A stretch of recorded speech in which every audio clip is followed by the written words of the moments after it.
جو اللہ کے حکم کے مقابلے میں اپنا حکم چلائے، اپنی اطاعت کروائے، تو وہ طاغوت ہے۔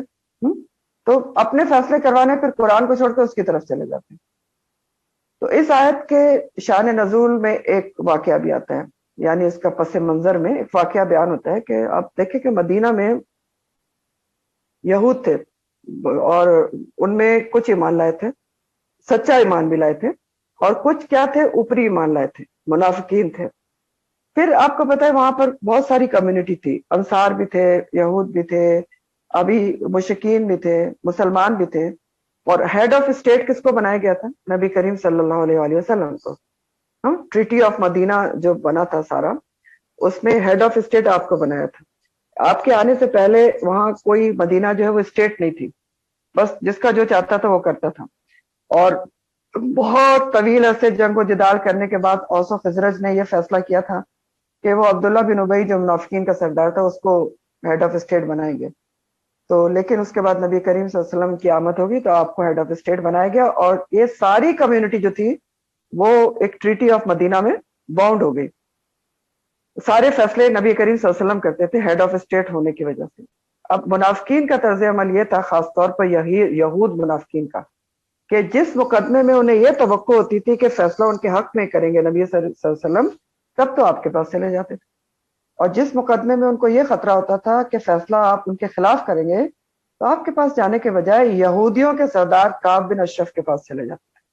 اور وہ کیونکہ ابھی یہودی تھا تو ان کو پتا تھا وہ کسی بھی لالچ میں آ کے، رشوت میں، کسی بھی لالچ میں، پاسداری میں ان کے حق میں غلط فیصلہ کر دے گا۔ ٹھیک ہے، تو خاص کانٹیکس میں اس آیت کا یہ شان نزول بتایا جاتا ہے، اور خاص کانٹیکس میں پھر طاغوت سے مراد کون ہو جائے گا؟ کعب بن اشرف، کیونکہ ابھی یہودی تھا اور قرآن و سنت کے اگینسٹ فیصلے کرتا تھا۔ لیکن بہرحال آپ کو پتا ہے کہ قرآن کی جو آیات ہوتی ہیں ان کا عام کانٹیکس ہوتا ہے، قیامت تک کے لیے ہوتا ہے۔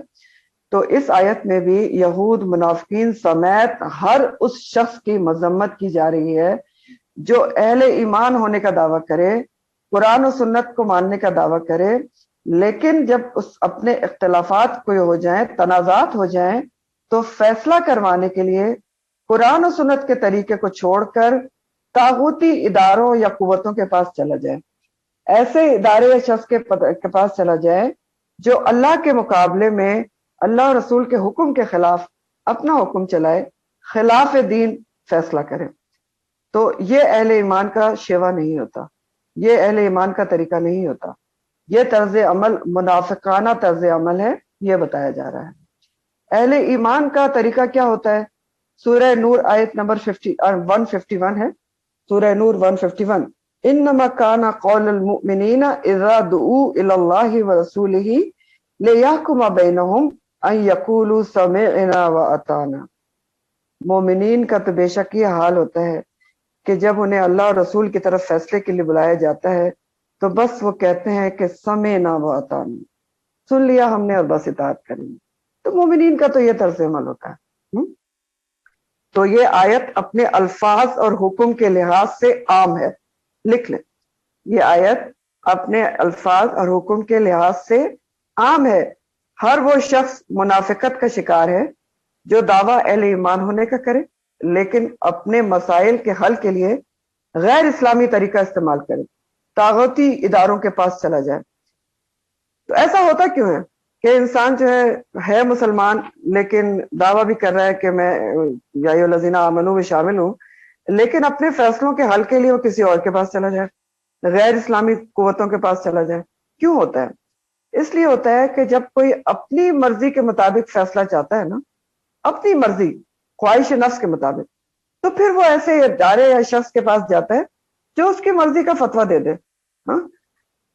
یا پھر یہ جب ہوتا ہے کہ جب انسان کو اللہ اور رسول کا بنایا ہوا جو حل ہے نا وہ اس کو پسند نہیں آ رہا ہوتا، تو پھر وہ ایسے ادارے کے پاس جاتا ہے کہ وہ کوئی وہ حل بتا دے جو اس کے مفاد میں ہو، بے شک اللہ اور رسول کے حکم کے خلاف۔ اب اس کی میں آپ کو مثال بتاتا ہوں۔ مثلا دیکھیں کوئی اپنی بیوی سے ناراض ہے، اب وہ اللہ تعالیٰ نے ایک سیکوینس بتایا، آپ نے پڑھا کہ پہلے یہ کرنا ہے، پہلے یہ کرنا ہے، کہیں آخری سٹیج پہ جا کر ہے کہ تھوڑی بہت مار پیٹ ہے۔ اب وہ کیا کرے؟ وہ ایسے کسی جاہل مولوی کے پاس چلا جائے جو اس کو کہے کہ ہاں تمہاری بیوی سرکشی کرتی ہے، تو اس کا تو حل یہ کہ اس کو مارو، ٹھیک ہے؟ تو اب وہ آ کے مارنا پیٹنا شروع کر دیں، تو یہ کیا ہے کہ پھر آپ اللہ اور رسول کے حکم کے خلاف چلے گئے نا. اللہ نے تو کچھ اور حکم دیا ہے نا سیکوینس میں. اور بھی مثال ہے، کوئی اپنی بیوی کو، یا کوئی بیوی بھی، دونوں ہو سکتے ہیں، وہ اچھا خاصا ایک پیچ اپ ہو سکتا ہے طلاق کے، ایک طلاق ہوئی ہے، 2 طلاق ہوئی ہے، لیکن وہ نہیں کرنا چاہتے. ہاں، ان کو نہیں شعور ہے، بچے تباہ ہو جائیں، گھر تباہ ہو جائے، انا آڑے آگے، نہیں میں نے کسی حال میں نہیں جانا. تو اب مفتی ان کو بتا رہا ہے اور اللہ اور رسول کے حل کے مطابق کہ آپ کا پیچ اپ ہو سکتا ہے، آپ کی طلاق رجعی ہے، لیکن ان کو پسند نہیں آ رہا، تو وہ کوئی ایسا ڈھونڈ کے کوئی عالم نکالے جو ان کے پسند کا ان کو مشورہ دے دے، بے شک وہ اللہ اور رسول کے حکم کے اگینسٹ جا رہا ہوں. تو یہ ہے جو یہاں پر جو بات کی جا رہی ہے. پھر اس کی ایک اور بھی مثال ہے کہ جو لوگ غیر ممالک میں رہتے ہیں نا، آپ کو پتا ہے کہ غیر ممالک، جو غیر مسلم ممالک ہیں، وہاں پر ان کی ایک 2 قسم کی عدالتیں ہوتی ہیں. ہر ملک میں ایک اسلامی شریعہ کونسل بھی ہوتی ہے، اسلامی شریعہ کونسل ضرور ہوتی ہے، اور ایک کیا ہوتی ہے، ان کی اپنی سیکولر عدالتیں ہوتی ہیں، جو اپنے حساب سے ان کے اپنے قوانین ہوتے ہیں. اب غیر ممالک میں رہتے ہوئے کوئی انسان، مسلمان انسان، اس کو کسی دین کے چیز کا فیصلہ کرانا ہو، فار ایگزامپل وراثت ہے، کوئی شخص مر گیا، اب وراثت کا اس نے فیصلہ کروانا ہے، تو اب کیا کرے؟ وہ اسلامی شریعہ کونسل میں جا کر شریعت کے مطابق وراثت کو ڈسٹریبیوٹ کرانے کے بجائے اس ملک کی سیکولر عدالت میں چلا جائے، تو وہ تو اس کو بہت بینیفٹ دے دے گی، ٹھیک ہے نا؟ وہ اسلام پہ تھوڑی چلے گی، وہ غیر انصاف کرتے ہوئے جو ان کے اپنے قوانین ہیں، بہت سارا کچھ اٹھا کے بیوی کو دے دیں گے یا شوہر کو دے دیں گے، تو اس طرح سے کر دے گی. اب کیا ہے، بظاہر تو اس کا فائدہ ہو گیا، لیکن اخروی طور پر اس کا بہت نقصان ہو گیا. تو جو اسلامی عدالت چھوڑ کے سیکولر عدالت میں جا کے مسلمان اپنے احکامات کا، اپنے تنازعات کا فیصلہ کرواتا ہے، تو وہ کہاں جاتا ہے؟ پھر طاغوتی قوتوں کے پاس جاتا ہے. تو بہرحال جو بھی اللہ رسول کے احکامات کے خلاف معاملات کے فیصلے کرواتا ہے کہیں بھی طاغوت کی طرف جا کے، تو وہ کیا کر رہا ہوتا ہے؟ بنیادی طور پر شیطان کے چنگل میں آیا ہوا ہوتا ہے، شیطان کے حکم کے اوپر چل رہا ہوتا ہے، شیطان کی پیروی کر رہا ہوتا ہے. اور اللہ تعالیٰ اسی لیے آگے خبردار کر رہے ہیں کہ وہ یرید الشیطان، کہ شیطان تو چاہتا ہی یہ ہے کہ ان یضلہم، کہ وہ بھٹکا دے ان کو. کتنا بھٹکا دے؟ ضلالا بعیدا، بھٹکانا بعیدا، بہت ہی دور کا، دور کی گمراہی میں ڈال دیں. یہاں پر بھی آپ دیکھ رہے ہیں نا، مطلوب یہ جو ہے مفعول مطلق آ رہا ہے، یعنی جس مادے سے فعل آ رہا ہے دلالن اور یضلہم، اسی سے اس کا مصدر آ رہا ہے دلالن، تو یہ اس طرح سے ہوتی ہے.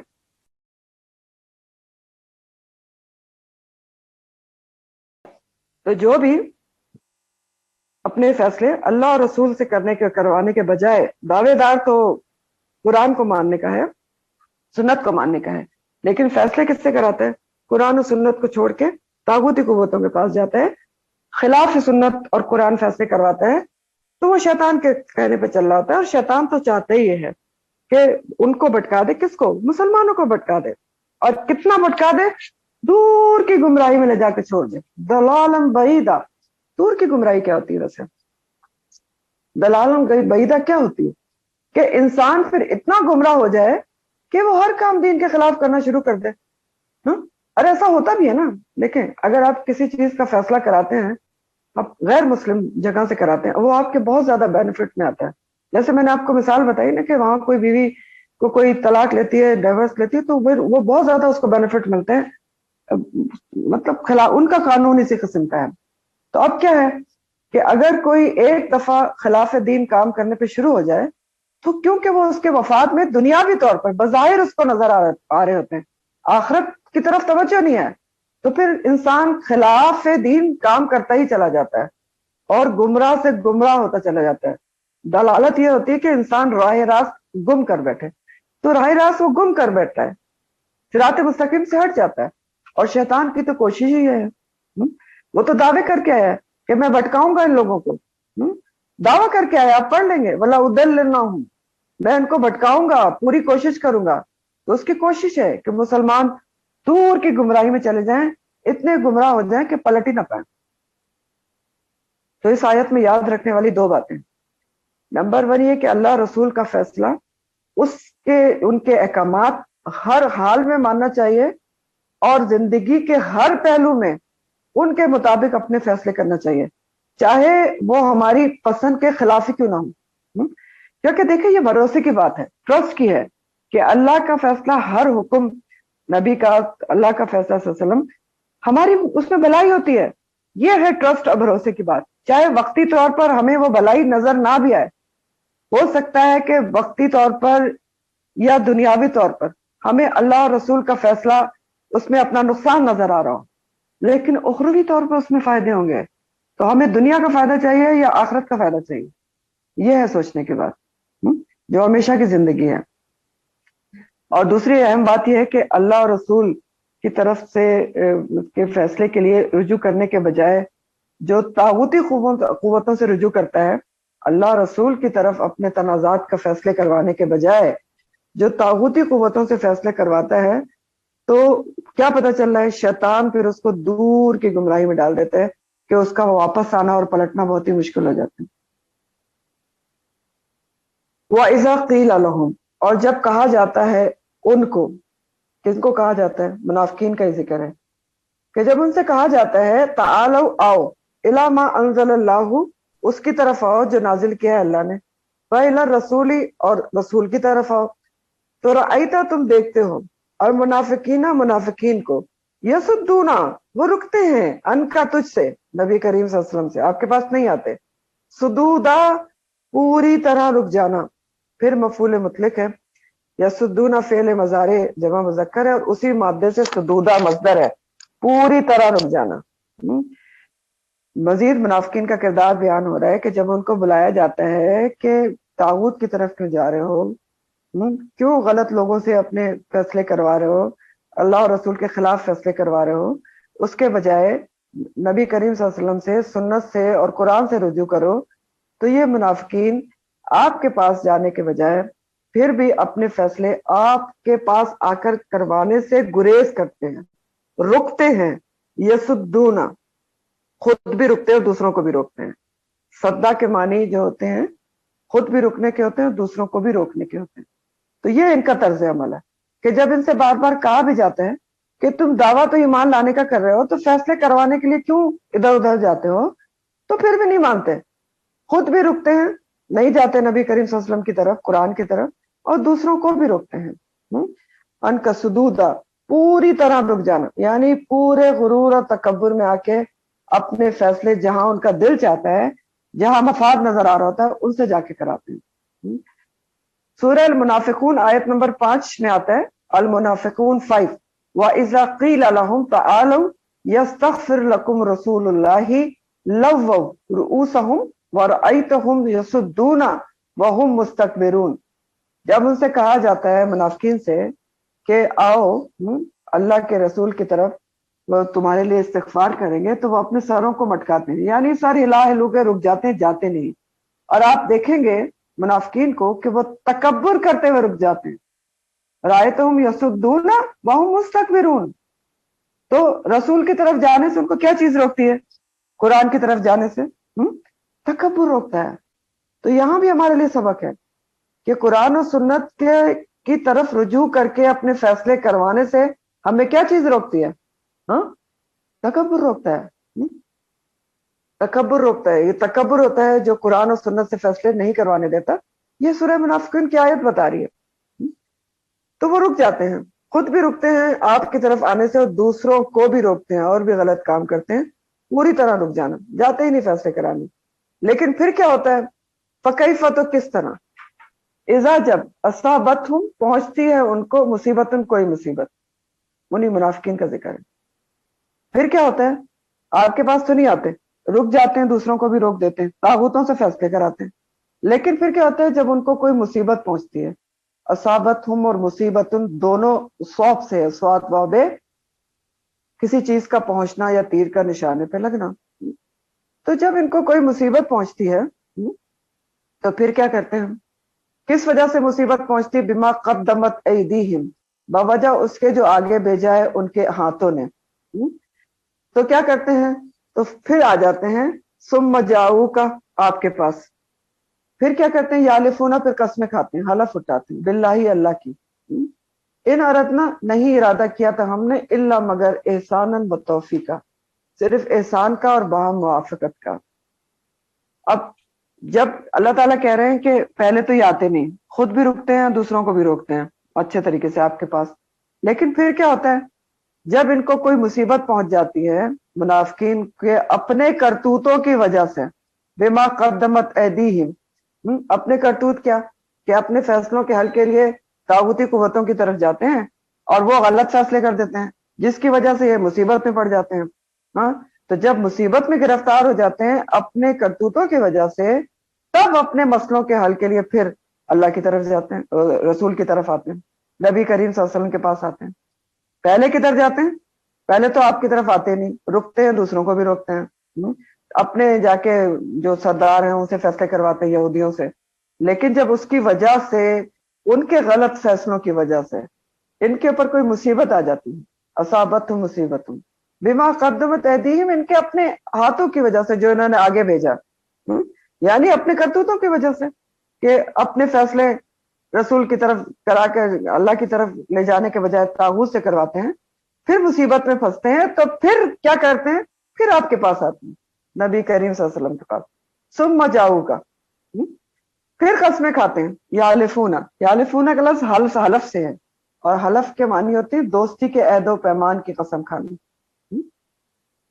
تو جب مصیبت میں پھنستے ہیں طاغوتوں سے فیصلے کروا کر، پھر آپ کے پاس آتے ہیں مصیبت سے نکلنے کے لیے، معذرتیں کرتے ہیں، قسمیں کھاتے ہیں اور کہتے ہیں کہ ہمارا یہ مقصد نہیں تھا کہ ہم آپ کے پاس کسی تعصب کی وجہ سے نہیں آئے، ان اردنا نہیں ارادہ کیا ہم نے مگر الا احساناً و توفیقا، ہم تو اپنے لوگوں کے پاس اس لیے گئے تھے کہ ان سے چلے، ان کے اوپر احسان ہو سکے، ان کے ساتھ ذرا تعلقات اچھے رہ سکیں، اور توفیقا موافقت پیدا ہو سکے، ہم آہنگی پیدا ہو سکے، وہ اچھا سمجھے کہ ہم ان کے پاس چلے گئے، ایک اچھی راہ نکالنا چاہتے تھے اس لیے چلے گئے۔ الٹی سیدھی باتیں کرتے ہیں کہ ہم تو اس لیے گئے تھے ان پر احسان کرنے کے لیے، آپس میں ہم آہنگی پیدا کرنے کے لیے، وغیرہ وغیرہ، اس قسم کے عذر معذرتیں پیش کرتے ہیں، پھر آپ کے پاس آ کے اپنے حل نکالنا چاہتے ہیں۔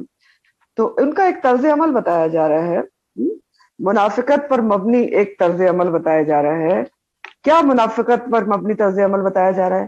کہ قرآن کو، سنت کو ماننے والے اپنے تنازعات اور فیصلے کے وقت ایسی قوتوں کی طرف جائیں جو خلاف دین فیصلہ کریں، اسلامی شریعہ کو چھوڑ کے سیکولر عدالتوں کے پاس جائیں یا کسی بھی ایسے شخص کے پاس جائیں جو خلاف دین فیصلہ کرے لیکن ان کا اس میں فائدہ ہو، تو ایسے اور اپنے اس طرز عمل کو جسٹیفائی کرنے کے لیے کیا کہے انسان کہ میرا مقصد تو بہتر سلوشن نکالنا تھا، کہ ذرا بہتر سلوشن نکل آئے اور اچھا ہو جائے، احسان و توفیقا، یہ منافقت کا طرز عمل بتایا جا رہا ہے۔ یہ ہمارے سمجھنے کی بات ہے کہ یہ ہے منافقت کا طرز عمل۔ تو اللہ تعالیٰ کیا فرما رہے ہیں؟ اللہ تعالیٰ کہہ رہے ہیں کہ اولئک الذین، یہی وہ لوگ ہیں، کون سے لوگ؟ جن کے دلوں میں منافقت ہے، یعلم اللہ، کہ جانتا ہے اللہ تعالیٰ، ما فی قلوبہم، جو ان کے دلوں میں ہے۔ اللہ تعالیٰ فرما رہے ہیں کہ جو ان کی منافقت ہے وہ جو ان کے دلوں میں موجود ہے بجائے ایمان کے، کفر و منافقت، اس سب کی حالت سے اللہ تعالیٰ اچھی طرح واقف ہے۔ اولئک الذین یعلم اللہ ما فی قلوبہم، یہ بہت اہم آیت ہے جو آپ ابھی پڑھنے جا رہے ہیں، ہمارے اس سے عمل سے اس کا بہت گہرا تعلق ہے۔ دیکھیں، منافقت جو چیز ہے نا، وہ کسی کو بظاہر دیکھنے میں پتہ چل سکتا ہے اس کا کہ یہ منافق ہے یا ایمان والا ہے؟ نہیں، یہ ساری چیزیں، ایمان، کفر، منافقت، دل کی چیز ہے، تو صرف اللہ سبحانہ تعالیٰ جانتا ہے۔ تو اب اس میں اللہ تعالیٰ بہت ہی اہم ہدایات کر رہے ہیں جو ہمارے لیے بہت غور طلب ہے۔ اللہ تعالیٰ کہہ رہے ہیں کہ یہ جو لوگ ہیں جو منافقانہ طرز عمل کر رہے ہیں، اولئک الذین یعلم اللہ، اللہ تعالیٰ جانتا ہے کہ ما فی قلوبہم، ان کے دلوں میں ہے، لیکن آپ ان کے ساتھ کیا کریں؟ منافقت آپ نہیں سمجھ سکتے کس کے دل میں منافقت ہے کس کے دل میں نہیں ہے، آپ کیا کریں ان کے ساتھ؟ 3 ہدایتیں دے رہے ہیں اللہ سبحانہ تعالیٰ نبی کریم صلی اللہ علیہ وسلم کو اور ان کے ذریعے ہم سب کو، کہ اگر کوئی آپ کے ساتھ منافقت بھی کر رہا ہے تو آپ کیا کریں؟ آپ کیا کریں؟ دلوں کے حال اللہ تعالیٰ جانتا ہے، آپ کیا کریں؟ فَأَعْرِضْ عَنْهُمْ، نمبر 1، آپ اعراض کیجئے ان سے، اعراض برتیں، اگنور کر دیں۔ اعراض کا مطلب کیا ہوتا ہے؟ کہ فزیکلی اگنور کر دیں، منہ پھیر لیں، درگزر کر دیں، اعراض کر دیں. جو آپ کے ساتھ منافقت کر رہے ہیں دلوں کے حال اللہ جانتا ہے. آپ ظاہریت پر معاملہ کریں. اگر وہ ظاہری طور پر مسلمان ہے، کہہ رہے ہیں نا وہ کہ ہم ایمان لاتے ہیں اللہ پر اور جو آپ کے پر نازل کیا گیا، تو آپ ظاہریت پر معاملہ کریں، ان سے لڑائی جھگڑے نہ کریں. اور نبی کریم صلی اللہ علیہ وسلم نے اپنی پوری زندگی کبھی منافقین سے جنگ تو نہیں کی، کیونکہ بے شک آپ کے اوپر منافقین کا حال کھولا بھی گیا تھا، لیکن منافقت ایک ایسی چیز ہے جو دل میں ہوتی ہے، وہ اللہ تعالیٰ اس سے نبٹتے ہیں. تو پہلی نصیحت کی گئی کہ آپ ان سے اعراض برتیے، اگنور کر دیں، ان سے لڑائی جھگڑے نہ کریں کہ مجھے پتا چل گیا تو منافق ہو. نمبر 2 کیا کریں آپ؟ وائز ہوں، اور ان کو واز کیجئے، نصیحت کیجئے. واز کون سی نصیحت ہوتی ہے؟ دل میں اترنے والی، نرم لہجے میں، اجر و ثواب کی طرف توجہ دلا کے نصیحت کیجئے. یعنی اعراض کرنے کا مقصد یہ نہیں کہ ان کو بالکل چھوڑ دیجئے. اعراض یہ ہے کہ اگنور کیا جائے ان کے غلط کاموں کو، لیکن نصیحت کرتے رہیں ان کو. نصیحت نہیں چھوڑنی، اصلاح کی کوشش کرتے رہیں. اور تیسرا کام کیا کریں؟ وَقُلْ لَهُمْ، اور کہیے ان کے لیے، فی انفسہم، ان کے نفسوں سے، قولاً بلیغا، بات پہنچنے والی، دل میں اترنے والی. قولاً بات کو کہتے ہیں، بلیغا کا لفظ بلغا سے ہے. بلغا کے مطلب ہوتے ہیں پہنچنے والا. تو قولاً بلیغا کیا ہوتا ہے؟ دل کے اندر پہنچنے والی بات، دل کے اندر اترنے والی بات کیجیے. بہت امپورٹنٹ آیت ہے، یہ ہمیں سمجھنے کی ضرورت ہے کہ آپ یہ کام کیجئے. 3 کام نبی کریم صلی اللہ علیہ وسلم کے ذریعے ہمیں بتائے جا رہے ہیں، اور نبی کریم صلی اللہ علیہ وسلم کی جو کامیابی کی وجہ ہے سب سے بڑی، وہ یہی تینوں چیزیں تھیں کہ اللہ تعالیٰ نے آپ کو 3 چیزوں کا بتایا کہ آپ اعراض برتیں، واضح و نصیحت کرتے رہیں، اور قولاً بلیغا کرتے رہیں، دل میں اترنے والی بات کرتے رہیں. آپ کرتے رہیں اور لوگ مسلمان ہوتے رہے.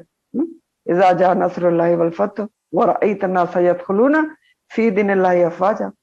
تو یہ تھا آپ کی کامیابی کا راز کہ آپ درگزر کرتے تھے. اور یہ سب کچھ آپ کیوں کر پاتے تھے؟ بات تو ہمارے سمجھنے کی یہ ہے کیونکہ آپ کے دل میں سب کے لیے بے انتہا خیر خواہی تھی.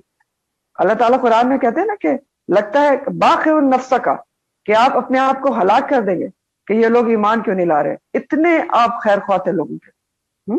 اور یہ جو قولاً بلیغا ہے نا، دل میں اترنے والی بات اور اگنور کر دینا، یہ سب چیزیں وہی اسی وقت سکتی ہیں جب آپ کے دل میں دوسرے کے لیے سنسیئرٹی ہو، خیر خواہی ہو.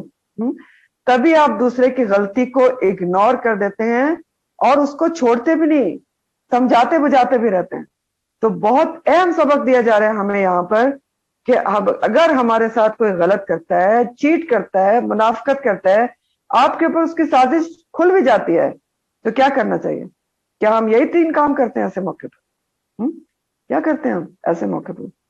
ہم کہتے ہیں پتہ چل گیا تمہاری حقیقت مجھ پہ کھل گئی، مجھے پتہ چل گیا تم کتنی منافقت کرتے ہو، کیسا چیٹ کرتے ہو، دس از ناٹ فیئر، تم نے میرے ساتھ اچھا نہیں کیا، اب دیکھنا میں تمہارے ساتھ کیا کرتی ہوں. لیکن یہاں اللہ تعالیٰ تو کچھ اور ہی بتا رہے ہیں، کچھ اور ہی سکھایا جا رہا ہے کہ کیا کریں، درگزر کریں، اگنور کر دیں اور چھوڑے بھی نہیں، اصلاح کی کوشش کریں، واز کریں، وائز ہم، قولاً بلیغا کریں. کیوں؟ کیونکہ دیکھیں اگر آپ اس کو کٹ آف کر دیں گے، کسی نے آپ کے ساتھ غلط کیا چھوڑ دیں گے، تو وہ تو اور بگڑتا چلا جائے گا. کیسے صحیح ہوگا؟ وہ اس کو تو عادت پڑ جائے گی، پھر یہی کرتا رہے گا. کرنے کا کام تو یہی ہے نا. آپ دیکھیں اگر ہم یہ کریں گے تو لوگ سدھریں گے. تو یہ جو قرآن کا طریقہ ہے اس غلط طریقے سے، انفیئر مین سے نبٹنے کا، اور جو عام طریقہ ہے اس میں بہت فرق ہے. اور یہ جو بات یہ کہی گئی نا، وَقُلْ لَهُمْ فِي أَنفُسِهِمْ قَوْلًا بَلِيغًا، قُلْ لَهُمْ بھی بہت امپورٹنٹ بات ہے کہ ان سے ہی کہیں جس نے کچھ غلط کہا ہے، اسی کے ساتھ قولاً بلیغا کیا جائے اور اسی کو واضح نصیحت کی جائے. ادھر ادھر نہیں کہنا ہے، ادھر ادھر نہیں کہنا. تو بہت امپورٹنٹ سبق ہے، اسباق ہے ہمارے لیے کہ اگر ہمارے دل میں لوگوں کی خیر خواہی ہے تو قرآن یہ طریقہ بتا رہے، اور ہمارا دین تو ہے ہی خیر خواہی. حدیث ہے نا، الدین و نصیحہ، کہ خیر خواہی. تو بے شک یہ کام کوئی آسان نہیں ہے، بہت مشکل کام ہے، بہت صبر و برداشت مانگتا ہے، بہت بڑا دل و گردہ مانگتا ہے، لیکن فائدہ تو اسی میں ہے جو قرآن طریقہ بتا رہا ہے کہ آپ نے یہ کرنا ہے تو اور اس میں فائدہ ہے کیونکہ دیکھیں آپ نے کٹ آف کر لیا تو یہ تو بہت آسان سی بات ہے کہ جاؤ تم نے میرے ساتھ انفیئر کیا، نہ میں تم سے ملوں گا نہ تم مجھ سے ملو، چھوڑ دیا آپ نے، وہ تو خیر خواہی ہے ہی نہیں آپ کے دل میں، بگڑتی جائے آپ کی دوست، رشتہ دار ہے، دوست ہے، آپ کو آپ کہتے ہیں چھوڑو میرا کیا اس سے لینا دینا ہے، تو یہ تو پھر نبی کریم صلی اللہ علیہ وسلم کا طریقہ نہیں ہے، نہ قرآن کا طریقہ ہے۔ آپ کا طریقہ تو تھا باقی النفس کا، کہ آپ جو ہے اتنا خیر خواہ تھے لوگوں کے کہ اللہ تعالیٰ نے کہا کہ لگتا ہے آپ اپنے آپ کو ہلاک کر ڈالیں گے۔ تو بہرحال قرآن کا طریقہ یہ ہے کہ آپ نے اگنور کر دینا ہے، نصیحت ضرور اس کو کرنی ہے، واضح نصیحت، پرسنلی 1 to 1 نصیحت کریں کہ یہ کام غلط ہے، اس کو ایسا نہیں کرنا چاہیے، قولاً بلیغا کے ساتھ، دل میں اترنے والی اس بات کے ساتھ کرتے ہیں۔ اور پھر یہ جو بات ہے نا، یہ قرآن کی طرف بلانے کے حوالے سے بھی یہی اصول ہے۔ اب آپ کسی کو قرآن کی طرف بلاتے ہیں نا کہ آپ قرآن سنیں، قرآن کو سمجھیں، تو اس کے لیے بھی یہی اصول ہے کہ یہ نہیں ہے کہ آپ نے اس کو ایک دفعہ کہا تو اس نے، میں اس کو 2 دفعہ کہہ چکی ہوں تو وہ تو نہیں آتی، تو اب کیا کریں ہم، فارد عنہم کا مطلب یہ نہیں ہے کہ آپ اس کو چھوڑ چھاڑ دیں کہ نہیں میں بہت دفعہ کر چکی، نہیں، آپ اس کے انکار کو فارد عنہم کریں گے کہ اگنور کر دیں گے، انکار کریے تو کوئی بات نہیں، آپ اپنا کام کرتے رہیں گے، واز کرتے رہیں گے، قولاً بلیغا کرتے رہیں گے، آہستہ آہستہ بلاتے رہیں گے، دل سے بلائیں گے، خیر خواہی سے، اور دل سے جو بات نکلتی ہے وہ کیا رکھتی ہے، اثر رکھتی ہے، پر نہیں طاقت پرواز مگر رکھتی ہے۔ تو اگر آپ کسی کو آہستہ آہستہ بلاتے رہیں قرآن کی طرف، قولاً بلیغا کرتے رہیں، تو پھر کیا ہوتا ہے، اگر پتھر پہ بھی آہستہ آہستہ پانی گرتا رہے تو سوراخ ہو ہی جاتا ہے۔ تو یہ بہت اہم ترین آیت ہے اس حوالے سے بھی، کہ قرآن کی طرف لوگوں کو بلانے کے حوالے سے بھی۔ پھر اللہ تعالیٰ فرماتے وما ارسلنا من رسول، اور نہیں بھیجا ہم نے کوئی بھی رسول مگر کس لیے، الا لیطاع، کہ اس کی اطاعت کی جائے، بے اذن اللہ، اللہ کے اذن سے۔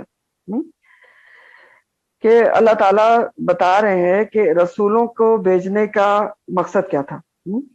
پہلے نبی کو تاکید کی گئی صلی اللہ علیہ وسلم کو کہ منافقین کی آپ قطن پرواہ نہ کیجیے، ظاہریت پر معاملہ کریں، درگزر کریں، دل نشی انداز میں ان کو واضح و نصیحت کرتے رہیں تاکہ ان کی اصلاح ہو سکے۔ اور اب یہ بتایا جا رہا ہے کہ ان کو آپ یہ بھی سمجھائیے کہ اللہ تعالیٰ ان سمیت سب کو سمجھائیے، پوری دنیا کو سمجھائیے کہ جب بھی کوئی رسول اللہ تعالیٰ بھیجتے ہیں تو بھیجنے کا مقصد کیا ہوتا ہے، کہ اس کی اطاعت کی جائے، کیوں اس کی تابعداری کی جائے، کیونکہ رسول کون ہوتا ہے، جو اللہ کے پیغامبر ہوتا ہے، اللہ کا پیام لے کر آتا ہے، تو اس کی اطاعت لوگوں پر فرض ہوتی ہے۔ رسول اس لیے نہیں آتا کہ اس کو جھٹلایا جائے، اس کی تکذیب کی جائے، بلکہ کس لیے آتا ہے، وما ارسلنا من رسول الا لیطاع، کہ اس کی اطاعت کی جائے باذن اللہ۔ رسول آتا ہی اطاعت کے لیے ہے، رسول اس لیے نہیں آتا کہ آپ اس کہیں کہ سنت تو بات کی بات ہے، رسول اس لیے نہیں آتا کہ آپ کہیں کہ حدیث پہ عمل تو بعد میں کیا جائے گا، اور حدیثوں کا کیا اعتبار ہے، حدیث کو آپ لائٹ لیں، سنت کو آپ لائٹ لیں، نہیں، یہ آیت آپ کو کہہ رہی ہے، آپ کے سامنے موجود ہے کہ رسول کو اس لیے بھیجا جاتا ہے کہ اطاعت کی جائے باذن اللہ۔ اور یہ جو آیت ہے نا، اس میں ایسے ہی بات کی گئی ہے جیسے اللہ تعالیٰ کہتے ہیں نا وما خلقت الجن والانس الا لیعبدون، اور نہیں پیدا کیا ہم نے جن اور انس کو مگر اس لیے کہ میری عبادت کریں۔ تو وہ اللہ نے اپنی عبادت کے لیے بتایا، اور رسول کے بھیجنے کا مقصد کیا بتایا جا رہا ہے یہاں پر، اس آیت میں اللہ تعالیٰ نے کیا بتایا کہ انسان کی پیدائش کا مقصد یہ ہے جن و انس کا، الا لیعبدون، کہ وہ عبادت کریں، عبادت یعنی میرا کہا مانے۔ اور رسول کے بھیجنے کا مقصد کیا بتا رہے ہیں اللہ تعالیٰ، لیطاع باذن اللہ، کہ اس کی اطاعت کی جائے، بجائے اس کے کہ اس کو جھٹلایا جائے اور اس کو تکذیب کی جائے اور سنت اور حدیث کو لائٹ لیا جائے۔ تو بہت اہم آیات ہیں یہ اطاعت رسول کے لحاظ سے، آج کی ساری آیات بہت امپورٹنٹ ہے۔ اور ولو اگر انہم، بے شک وہ، اس ظلموں، جب انہوں نے ظلم کیا، انفسہم، اپنے نفسوں پر، یہ بھی منافقین کا ذکر ہے کہ جب انہوں نے ظلم کیا اپنے نفسوں پر تو وہ کیا کرتے، جاؤ کا، وہ آ جاتے تیرے پاس، فاستغفر اللہ، پھر وہ بخشش مانگتے اللہ سے، واستغفر لہم الرسول، اور بخشش مانگتا ان کے لیے الرسول، رسول صلی اللہ علیہ وسلم، تو لوجدوا، تو البتہ وہ پاتے اللہ کو تواب الرحیمہ، بہت توبہ قبول کرنے والا اور بہت رحم کرنے والا۔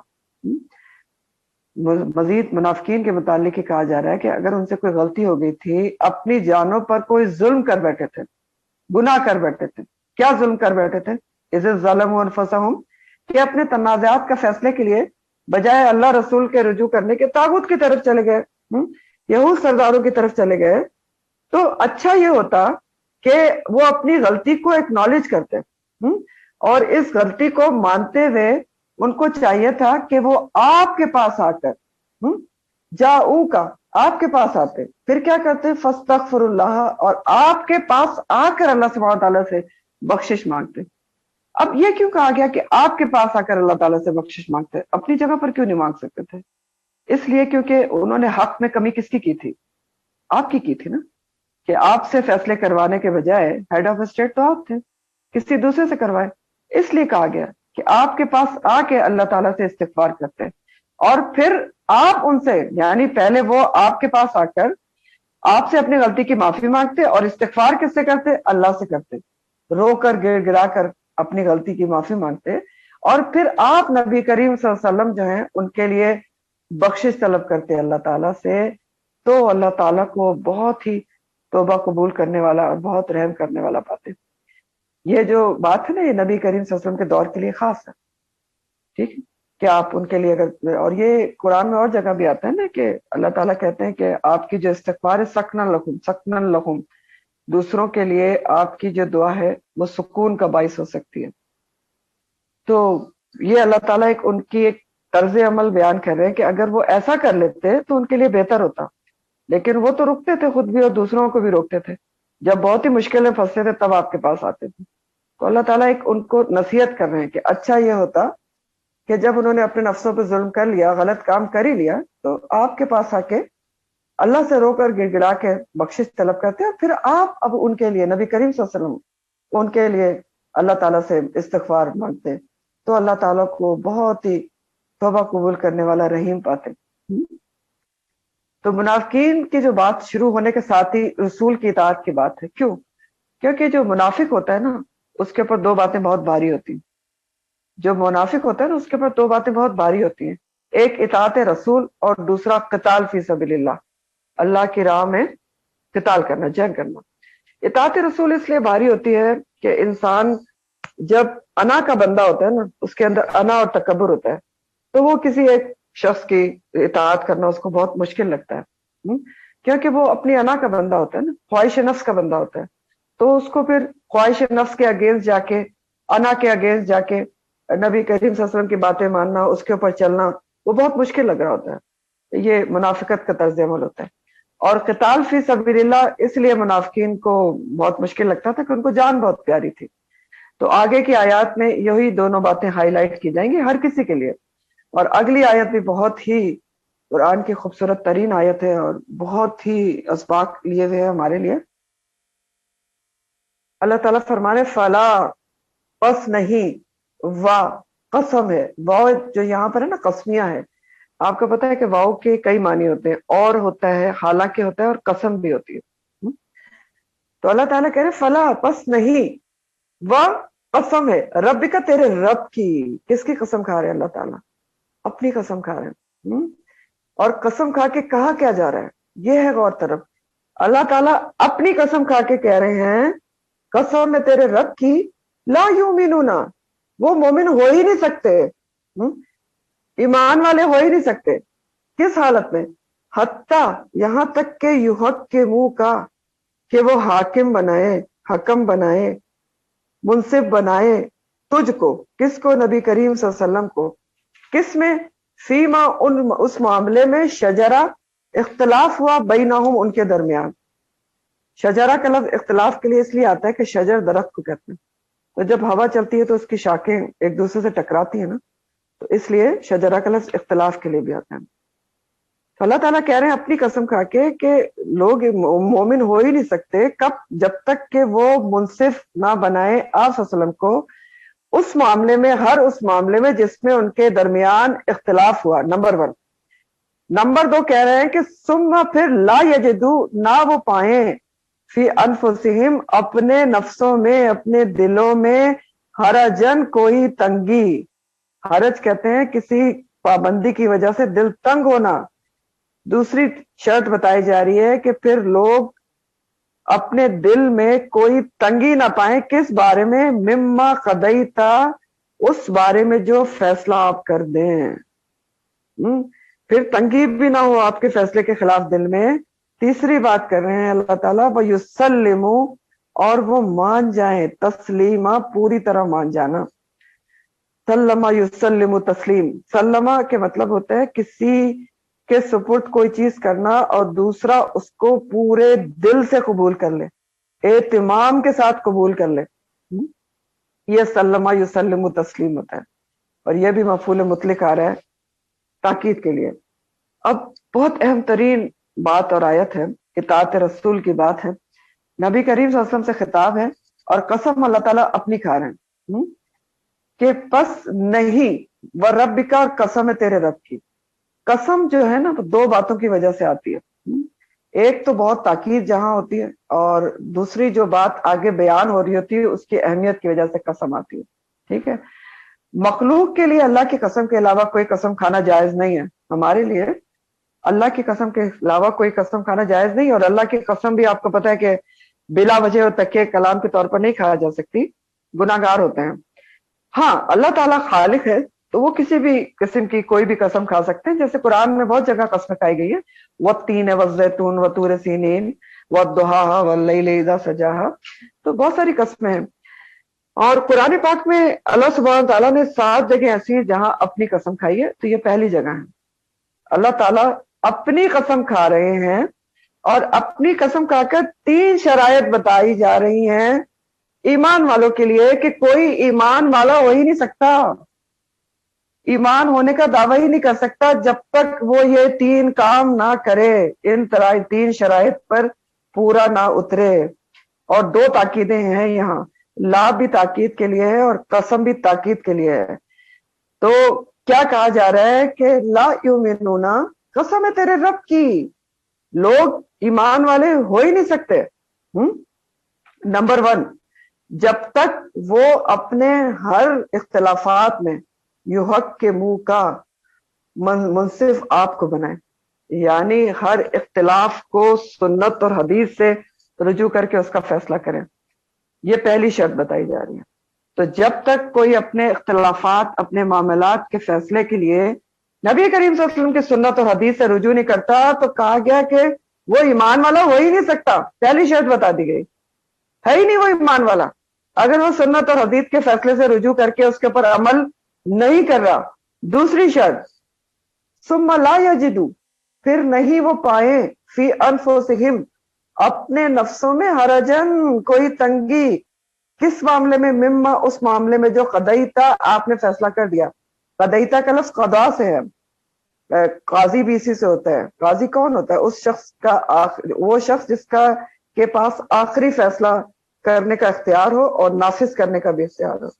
تو دوسری شرط یہ بتائی جا رہی کہ صرف فیصلہ قرآن و سنت سے، نبی کریم صلی اللہ علیہ وسلم کی حدیث و سنت سے نہیں کرانا، بلکہ دوسری شرط یہ ہے کہ جو فیصلہ آپ کر دے، آپ کی حدیث اور سنت جو فیصلہ کر دے، جو بتا دے، پھر اس کے خلاف دلوں میں کوئی تنگی بھی نہیں آنا چاہیے. یعنی دل کی تنگی کے ساتھ حدیث اور سنت کے فیصلے کو نہیں لینا، ظاہری طور پر نہیں لینا، اوپری دل سے قبول نہیں کرنا، بغیر کسی حرج اور تنگی کے دل کی کشادگی سے ظاہری اور باطنی طور پر قرآن حدیث کے فیصلوں کو قبول کرنا ہے. تیسری شرط ہے وہ یسلم تسلیما، اور وہ یسلم تسلیما کر لیں دل کی خوشی سے، بغیر چوں چرا، بغیر ہیل و حجت، بغیر وجوہات پوچھے ہوئے، بغیر اس کی حجت پوچھے ہوئے، بغیر ریزن پوچھے ہوئے، اہتمام سے، دل سے، زبان سے، روح سے آپ کے حدیث و سنت کے فیصلے کو تسلیم کر لیں، پوری طرح مان جائیں. اور اتباع جو ہوتا ہے وہ ہوتا ہی محبت میں، انتہائی محبت میں ہوتا ہے. آپ کو پتہ ہے نا، اتباع اور اطاعت میں فرق ہوتا ہے. اطاعت جو ہوتی ہے نا، اس کا معنی ہوتا ہے کہ اللہ اور رسول کے حکم کو دل کی خوشی سے مان لینا. اور اتباع کیا ہوتا ہے؟ کسی کی انتہائی محبت میں اندھا دھن اس کے نقش قدم پر چلتے چلے جانا. تو اتباع رسول تو صرف آپ کی محبت میں ہوتا ہے، ورنہ ہو ہی نہیں سکتا. ہاں، اور یہ ساری چیزیں جو ہیں کس وقت ہو سکتی ہیں؟ ہاں، کہ سارے فیصلوں کا حل سنت اور رسول سے کیا جائے، پھر اس میں دل کی کوئی تنگی نہ آئے، دل کی خوشی سے ہو، اور یسلم تسلیما ہو، پوری رضامندی سے دل، روح اور دماغ سے انسان آپ کے فیصلے کو قبول کرے، سنت اور حدیث کے فیصلے کو قبول کرے. تو یہ سب اسی صورت میں ہو سکتا ہے جب نبی کریم صلی اللہ علیہ وآلہ وسلم سے حقیقی اور ریئل محبت ہوگی. وہ والی محبت نہیں کہ جو ریلیاں نکال لی اور بتیاں لگا دی. حقیقی محبت ہوگی تو آپ کے فیصلوں پر عمل ہوگا. محبت یہیں سے پتہ چلتی ہے. تو یہ آیت دراصل پچھلی آیات کا نچوڑ ہے، کلائمیکس آپ کہہ سکتے ہیں، جس میں ایک مستقل 3 نکاتی قانون دیا گیا ہے، نہ صرف منافقین کو بلکہ پوری امت کے لیے، قیامت تک کے لیے ہے، کہ نبی کریم صلی اللہ علیہ وسلم کے ارشادات، آپ کے احکامات، آپ کے فیصلے احادیث کی کتابوں میں موجود ہیں، سیرت میں موجود ہے. آپ کا طرز عمل، کس موقع پر کیا کرنا ہے، کس موقع پر کیسے بیہیو کرنا ہے، کیسے پہننا ہے، کیسے کھانا ہے، کیسے اوڑھنا ہے، پہننا، کھانا پینا ہے، کیسے رہنا سہنا ہے، کیسے آپ کا معاملات ہیں، کیا آپ کے رسم و رواج ہیں، کیسے آپ نے جینا ہے، کیسے آپ نے مرنا ہے، کیا آپ کی شادی بیاہ ہے، کیا آپ کے موت کے رسم و رواج ہیں. یہ سارے کہاں موجود ہیں؟ کیا ہمارے پاس موجود نہیں ہیں؟ نہیں ہے ہمارے پاس، موجود ہیں، سیف ہیں احادیث کی کتاب میں. آپ کے سارے ارشادات، آپ کے قول اور آپ کے افعال، ایک ایک موضوع پر، ایک ایک زندگی کے طرز عمل پر رہنمائی موجود ہے. ٹھیک ہے، تو اب اس آیت یہ بتا رہی ہے کہ جو شخص بھی آپ کے ارشادات کے مقابلے میں، سنت رسول صلی اللہ علیہ وسلم کے مقابلے میں، آپ کے احکامات کے مقابلے میں کسی بھی شخص، عزیز، رشتہ دار، اولاد، عالم، پیر، مذہبی رہنما، کسی کے بھی حکم کو، کسی کی بھی خواہش کو ترجیح دیتا ہے تو وہ اس حکم میں شامل ہے علماء کے مطابق کہ وہ مومن ہو ہی نہیں سکتا، اس کا ایمان کمزور ہے. فلا وربک لا یؤمنون، صاف صاف آیت آپ کے سامنے، لا یؤمنون، ایمان کا دعویٰ پھر اس کا غلط ہے. اب اس حکم کے تینوں نقطوں کو ہم اپنے حساب سے دیکھیں گے.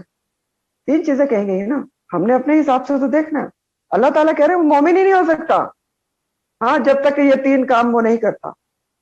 مومن ہی نہیں ہے، بھول جائے اپنے آپ کو، اہل ایمان نہ کہے، یا ایھا الذین آمنوا نہ کہے. تو پہلا نقطہ ہے کہ آپ کے کسی بھی قول یا فعل، کسی بھی پہلا نقطہ یہ ہے کہ دوبارہ سے لکھ لیں کہ میں اپنے حساب سے آپ کو تینوں نقطوں کو ایکسپلین کر دوں. پہلا نقطہ ہے کہ صرف زبانی کہنے سے کوئی مومن نہیں ہو سکتا کہ ہم بہت مومن ہیں اور ہم اللہ سے بہت محبت ہے اور رسول سے بہت محبت ہے، خانہ کعبہ دیکھ کے آنسو بہتے ہیں، نعت پڑھتے ہیں تو رو رو کے برا حال ہو جاتا ہے. تو یہ صرف محبت نہیں ہے.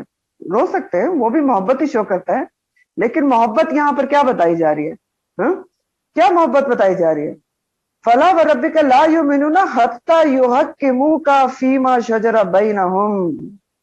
محبت یہ ہے کہ جب دل سے آپ کے ہر فیصلے کو قبول نہ کیا جائے، زندگی کے ہر آسپیکٹ میں سنت رسول سے رجوع نہ کیا جائے، خوشی سے سنت رسول پہ عمل نہ کیا جائے، ہر معاملے میں جو بھی ہے، آپ کا رہن سہن ہے، کھانا پینا ہے، اوڑھنا بچھونا ہے، معاملات ہے، رسم و رواج ہے، جب تک آپ اس کے لیے سنت رسول سے رجوع نہیں کرتے تو اللہ تعالیٰ کہہ رہے ہیں آپ مومن نہیں ہو سکتے.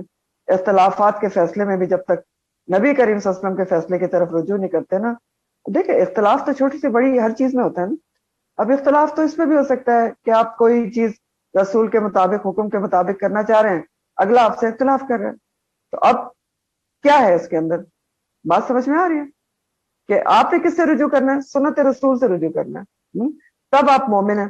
ٹھیک ہے، اور خوشی سے ہر سنت پر عمل کرنے والا وہ مومن ہے، اگر نہیں کرتا تو نہیں ہے، سیدھی سی بات ہے. دوسرا نقطہ ہے ثم لا یجدوا فی انفسہم حرجا مما قضیت. یہ بھی بہت ہی امپورٹنٹ چیز ہے. پھر اپنے نفسوں میں، اپنے دلوں میں جو فیصلہ آپ کر دیں اس سے کوئی تنگی بھی نہیں ہونا چاہیے. یعنی عمل بھی کر لیا سنت یا حدیث پہ، لیکن دل میں تنگی کے ساتھ کیا، تب بھی اللہ تعالیٰ کہہ رہے ہیں تم مومن ہی نہیں ہو. اگر تنگی بھی آتی ہے دل میں تب بھی ایمان مکمل نہیں ہے. اگر نبی کریم صلی اللہ علیہ وسلم کے کسی حکم پر عمل کر بھی لیا ہاف ہارٹیڈلی، دل کی تنگی کے ساتھ، تب بھی ایمان مکمل نہیں ہے۔ دل کی تنگی کیا ہوتی ہے؟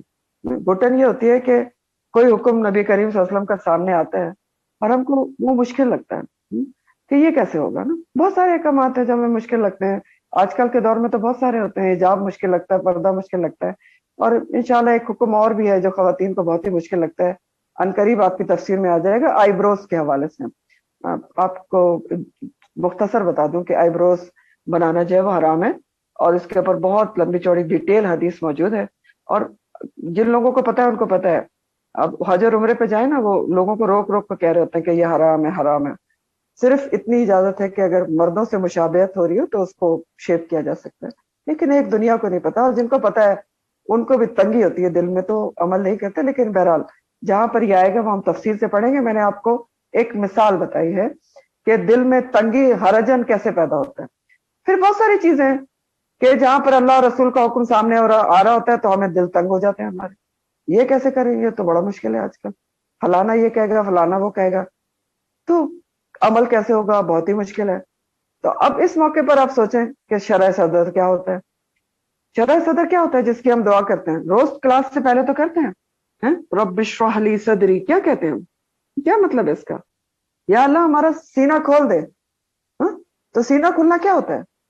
اسلام کے لیے سینہ کھلنا یہ ہوتا ہے کہ اسلام کے لیے آپ کا دل کشادہ ہو جائے، اور جب آپ کے سامنے کوئی اللہ رسول کا حکم آئے تو آپ کا دل خوش ہو جائے کہ یا اللہ مجھے ایک اور تیرا حکم پتا چل گیا، نبی کریم صلی اللہ علیہ وسلم ایک اور حکم پتا چل گیا، اب میں اس پر بھی عمل کروں گی اور کامیاب ہو جاؤں گی۔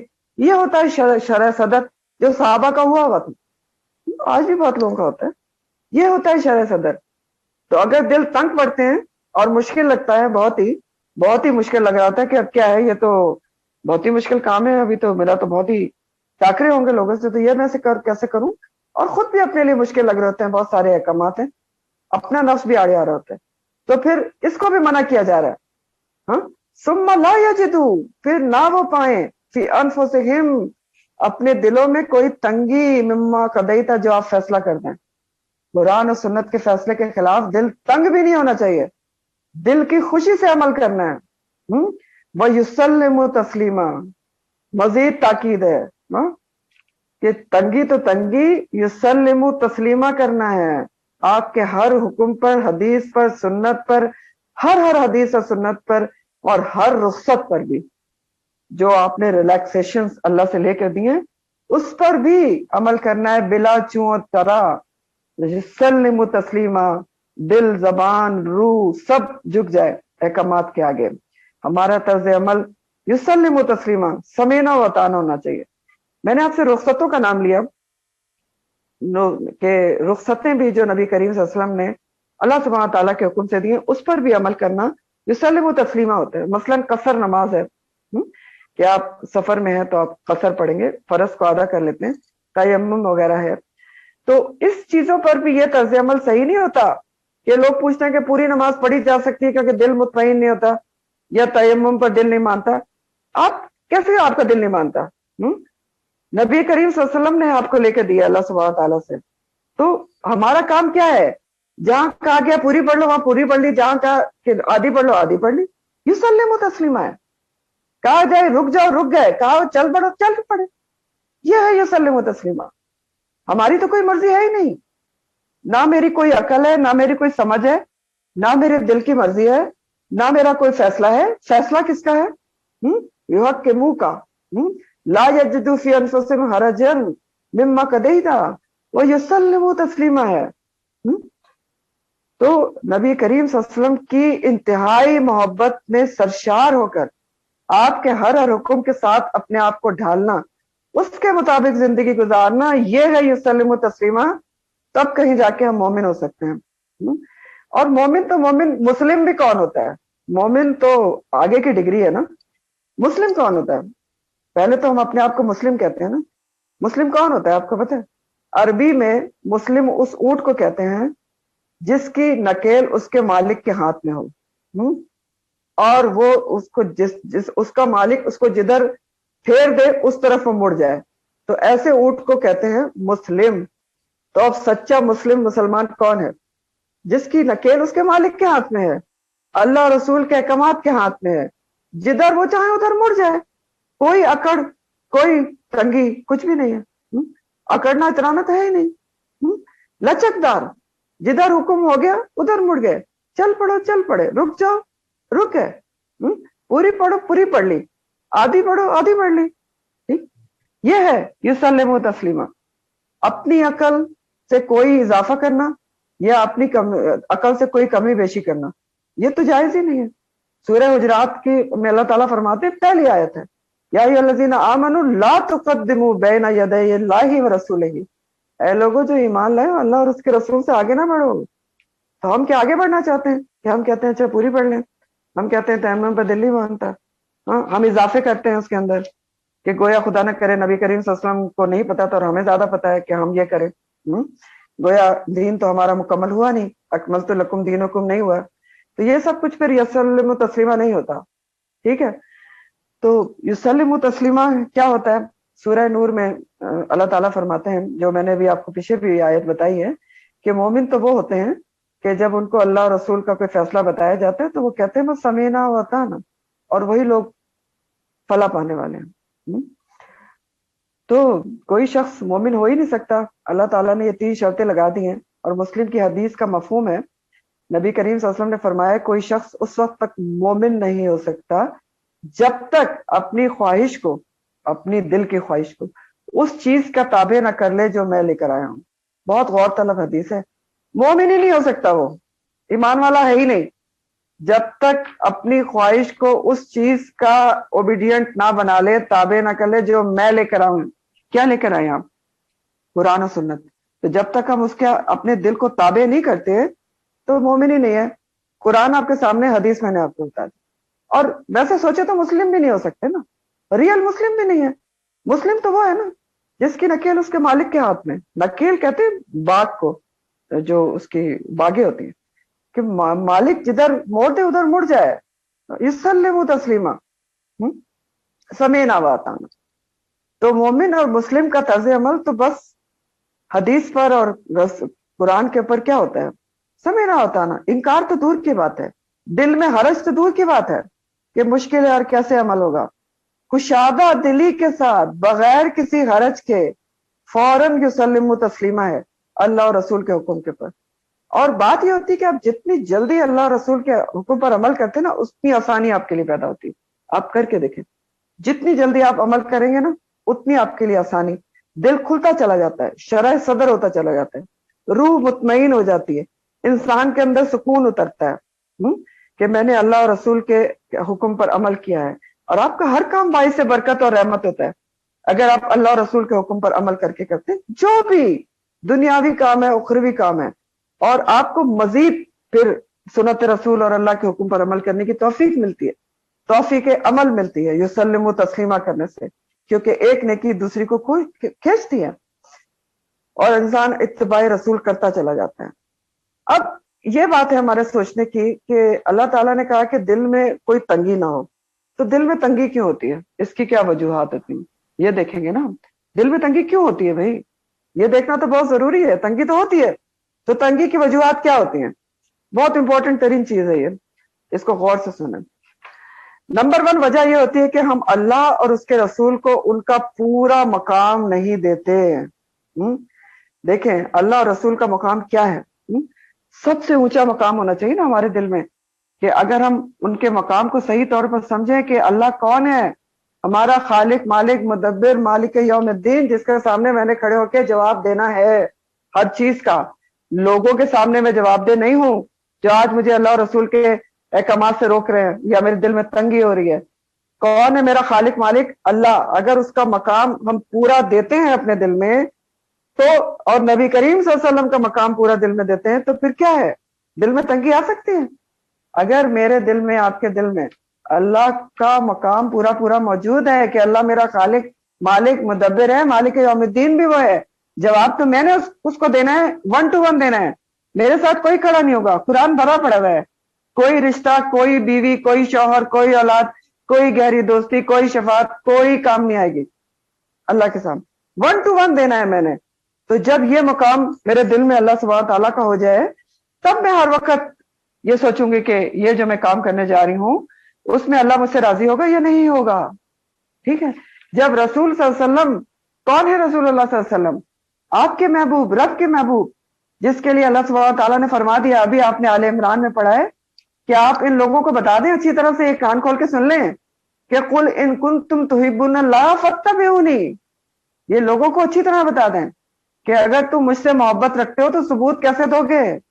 فاتبعونی، نبی کریم صلی اللہ علیہ وسلم کا اتباع کر کے. یہ ہے رسول صلی اللہ علیہ وسلم. تو اگر ہم ان کو سچے دل سے ہر رشتے سے بڑھ کر پیار کریں، جو کہ ایمان کا حصہ، یہ بھی حدیث ہے نا، آپ کو پتہ ہے متفق علیہ کی حدیث ہے کہ نبی کریم صلی اللہ علیہ وسلم نے فرمایا کہ تمہارا ایمان مکمل ہی نہیں ہو سکتا جب تک میں تم کو ہر رشتے سے بڑھ کر عزیز نہ ہو جاؤں. ہر رشتے سے بڑھ کر عزیز نہ ہو جاؤں. تو اگر ہم رسول کریم صلی اللہ علیہ وسلم سے محبت کرتے ہیں سچے دل سے، ہر رشتے سے بڑھ کے پیار کریں، آپ سب سے زیادہ محبوب ہوں، تو کیا آپ کے کسی حکم پر، کسی طریقے پر ہمارے دل میں تنگی آ سکتی ہے؟ سوال ہی نہیں پیدا ہوتا. تو سب سے پہلی وجہ تو یہ ہے.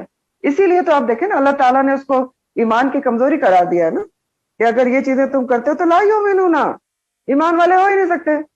ٹھیک، اگر تنگی آ رہی ہے. دوسری وجہ کیا ہے دل میں تنگی آنے کی؟ یہ بھی بہت امپورٹنٹ وجہ ہے. دوسری وجہ یہ ہے کہ ہمارے طور طریقے، رہن سہن، عادتیں، رسم و رواج، جو سب کچھ ہمارے معاشرے میں رائج ہے نا، جو انگریو ہو چکی ہیں، وہ کیا ہیں؟ وہ اسلامی شعار ہیں ہی نہیں. یہ بہت امپورٹنٹ پوائنٹ ہے. ٹھیک ہے. ہم نے تو کچھ رسم و رواج، کچھ طور طریقے، کھانا پینا، اوڑھنا، رہنا سہنا، کچھ ہندوؤں سے لے لیے ہیں، کچھ یہود و نصارہ کے اڈاپٹ کر لیے ہیں، اور ان کو ہم مینرز کہتے ہیں. اور یعنی ان کو ہم مینرز کرتے ہیں، اور جب ان کے خلاف ہم کوئی کام سنت کے طریقے پہ کرتے ہیں تو وہ ہم کو لگتا ہے کہ یہ آؤٹ آف مینرز ہے. سنت کے خلاف جانا جو ہے وہ آسان لگتا ہے، وہ ہم اس کو کہتے ہیں یہ مینرز ہے. فار ایگزامپل، ہمیں کیا، ہم اگر کھانے کے بعد ہاتھ سے کھانا کھائیں ٹیبل پہ بیٹھ کے تو بہت ہی عجیب نظروں سے دیکھا جاتا ہے، اور کھانے کے بعد اگر کہیں انگلیاں بھی چاٹ لیں حکم کے مطابق، سنت کے مطابق، تب تو کہا جاتا ہے پتہ نہیں یہ کہاں رہتی رہی ہیں، ان کو تو طریقہ ہی سلیقہ ہی نہیں پتا. تو ایسا کیوں ہوتا ہے؟ کیونکہ ہم نے غلط طریقے رائج کر لیے ہیں، سنت پہ چل ہی نہیں رہے ہیں. چاہے کھانا پینا ہے، کچھ بھی ہے، رسم و رواج دین سے ہٹ گئے ہیں، ہمارا اڈاپٹڈ طریقے ہندوؤں کے ہیں یا یہود و نصارہ کے ہیں. تو جب ہمیں سنت کے طریقے پر عمل کرنا پڑتا ہے، جب ہمیں اللہ رسول کے طریقے کی طرف جاتے ہیں تو بہت آڈ لگتا ہے، بہت ہی مشکل لگ رہا ہوتا ہے، دل میں تنگی آ رہی ہوتی، بڑے لڑائی جھگڑے ہو رہے ہوتے ہیں گھروں کے اندر. تو یہ ہے ریزنس ہماری، اس لیے دل میں تنگی ہوتی ہے. سوچیں، بہت امپورٹنٹ ترین یہ آیت ہے اور بہت مشہور قرآن کی آیت ہے اطاعت رسول صلی اللہ علیہ وآلہ وسلم سے متعلق، کہ ہم نے ایسے طریقے اڈاپٹ کیے ہوئے ہیں کہ ہمیں جو خلاف سنت ہیں، خلاف قرآن ہے، یہود و نصارہ کے طریقے ہیں، اور ہمیں ان کے خلاف جانے لگتا ہے، پڑھتا ہے تو ہمیں شدید مشکل اور آؤٹ آف مینرز لگتا ہے. بہرحال اللہ تعالیٰ نے کہا کہ آپ ان کو بتا دیں سب لوگوں کو کہ وہ ایمان والے ہو ہی نہیں سکتے، اور قسم تیرے رب کی، اپنی قسم کھا کے بتایا ہے کہ یہ 3 شرطیں ہیں، اگر اس پہ کوئی پورا اترتا ہے تو وہ سمجھ لے کہ وہ ایمان والا ہے، اگر نہیں پورا اترتا تو وہ خود ہی سمجھ لے کہ اس کا ایمان کس لیول کا ہے. بخاری کی حدیث کا مفہوم ہے، حضرت ابو ہریرہ کہتے ہیں رسول اللہ صلی اللہ علیہ وسلم نے فرمایا، میری امت کے سارے لوگ جنت میں جائیں گے سوائے ان لوگوں کے جنہوں نے انکار کیا. تو صحابہ نے پوچھا کہ یا رسول اللہ، انکار کیا کا کیا مطلب ہے؟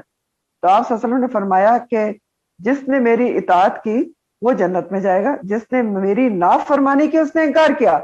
یعنی جس نے آپ کی اطاعت نہیں کی، کیا مطلب ہوا اس کا؟ اس نے نافرمانی کی اور پھر وہ جنت میں نہیں جائے گا. مسلم کی ایک اور حدیث کا مفہوم ہے، جس نے میری اطاعت کی اس نے اللہ کی اطاعت کی، جس نے میری نافرمانی کی تو اس نے اللہ کی نافرمانی کی. اب یہ جو آیت ہے نا، اس کے شان نزول میں بھی بعض تفاسیر میں ایک واقعہ بیان ہوا ہے، تو میں آپ کو بتا دیتی ہوں. شان نزول ہوتی ہے، لیکن بہرحال جو قرآن کی آیات ہوتی ہیں وہ اس کا عام کانٹیکس بہت امپورٹنٹ ہوتا ہے. شان نزول میں ایک واقعہ یہ بیان ہوتا ہے بخاری میں اور ابن کثیر میں، کہ عروہ بن زبیر روایت کرتے ہیں کہ ان کے جو والد زبیر رضی اللہ تعالیٰ عنہ تھے، ان کا اور ایک انصاری کا جو باغ تھا وہ ساتھ ساتھ واقع تھا. تو جو پانی کی نالی تھی وہ ان کے باغ میں سے ہو کر گزرتی تھی، تو پانی کے ڈسٹریبیوشن پر جھگڑا ہو گیا. تو یہ دونوں جو ہیں، زبیر جو تھے اور وہ انصاری،